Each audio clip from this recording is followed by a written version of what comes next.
All right, so you want to learn more about DeFi, huh? Specifically, how to create some passive income with crypto. That's right. And who wouldn't? I mean, imagine making money while you sleep. Sounds pretty nice. Yeah, it does. And that's the potential that we're talking about with DeFi or decentralized finance. Right. And just real quick, for anyone who needs a refresher, DeFi is basically like imagine a bank that anyone can use and it's controlled by code instead of people. Yeah, that's a good way to put it. It lets users lend, borrow, earn interest, and trade crypto, all without needing permission from some big central authority, right? Exactly.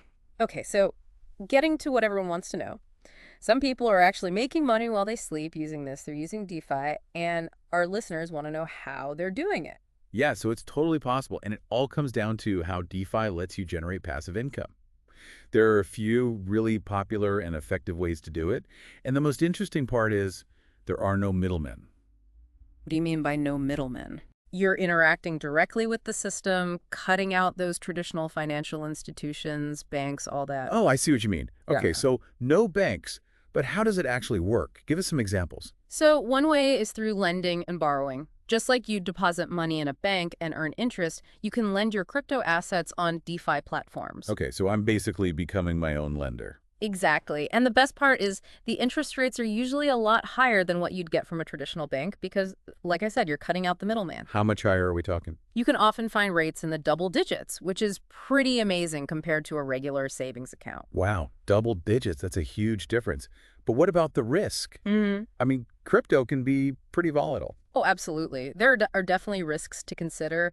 DeFi platforms aren't FDIC insured like banks, so you're relying on the platform's code and the governance of the community to keep your funds safe. Okay, so there's that risk.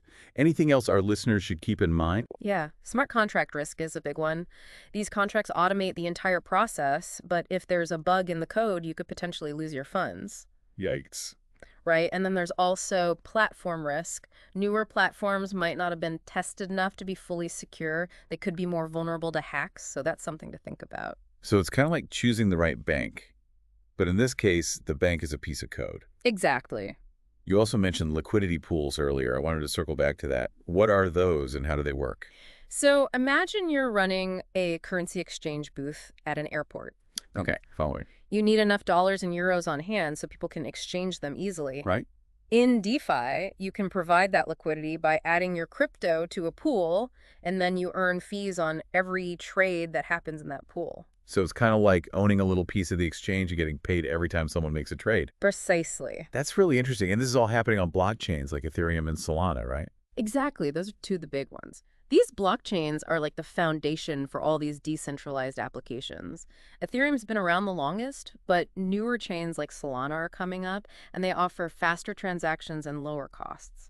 So it sounds like there's a lot to consider, a lot to learn about when navigating the world of DeFi. What's the one big takeaway our listeners should remember about generating passive income with crypto?